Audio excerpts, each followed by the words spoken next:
This neighborhood covers the area from Lot 77 to Lot 86 in the 3rd concession, and north parts of Lot 77 to 84 in the 4th concession.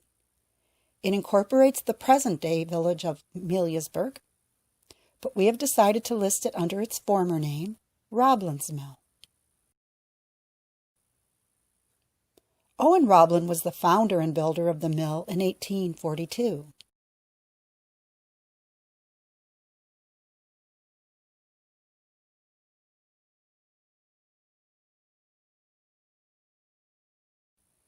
It was powered by water from nearby Roblin's Lake.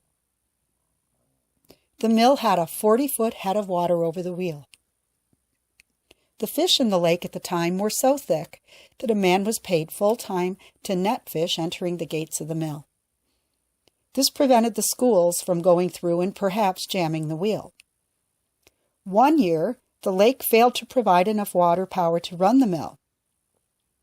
Rather than close it, it was decided to convert to steam power.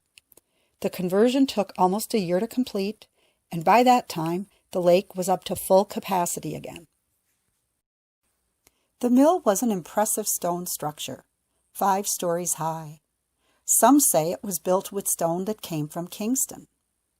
Others suggest that the stone came from local sources, removed when the road to Rednersville was cut through the escarpment on which Ameliasburgh village now stands.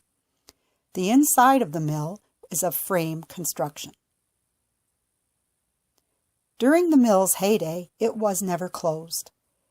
When the American Civil War was being fought, Canadian farmers grew the food for most of the northern states. With so many able-bodied workers away fighting, the United States had to rely on its neighbor to the north. Upper Canada Mills provided a great deal of flour. The Roblin Milling Company Limited was operating 24 hours a day for the duration of the war and part of the following Reconstruction period. 2 horses were kept busy hauling flour to the port of Rednersville.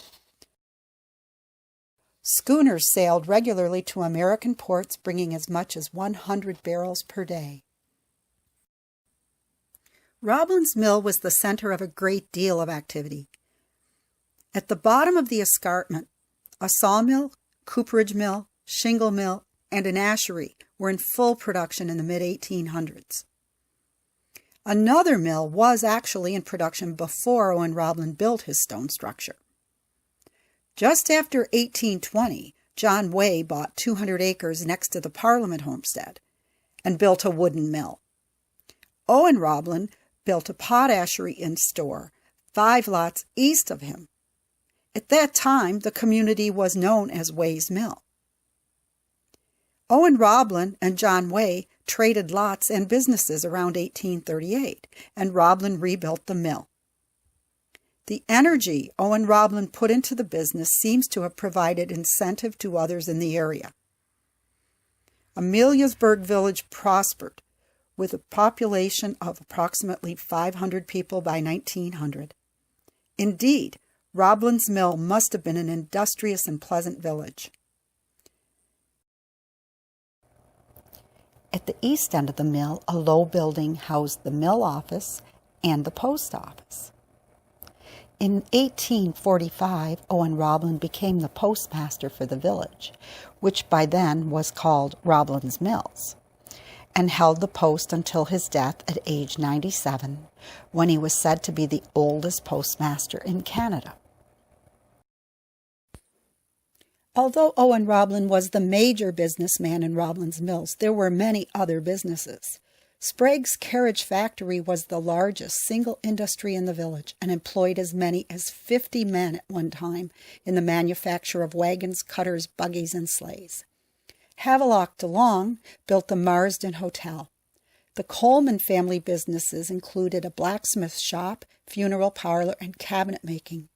There were 3 general stores, several tailors, 2 shoemakers, a drugstore, 4 churches, a town hall, fairgrounds for the annual agricultural fair, daily stagecoaches to Picton, Belleville, and Trenton, and court facilities. Dr. Albert File provided medical services to the township for 60 years.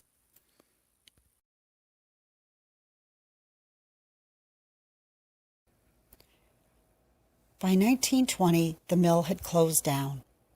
Plans to convert it into a canning factory were thwarted by the Depression, and the obsolete building stood vacant for many years, with most of its machinery still in place.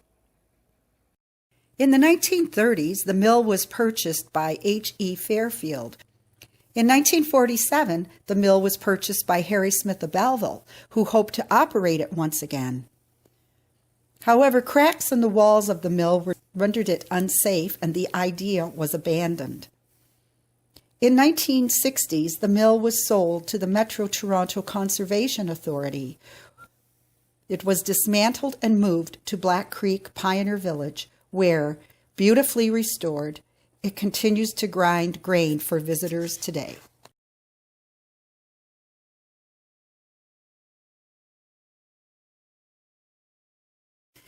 The Salvation Army purchased Owen Roblin's home and adjoining land for a summer camp for children called the Roblin Lake Camp. In the late 1970s, Owen's home burned. The octagonal house, owned by Edward and Ellen Roblin, fell into disrepair, and it too burned.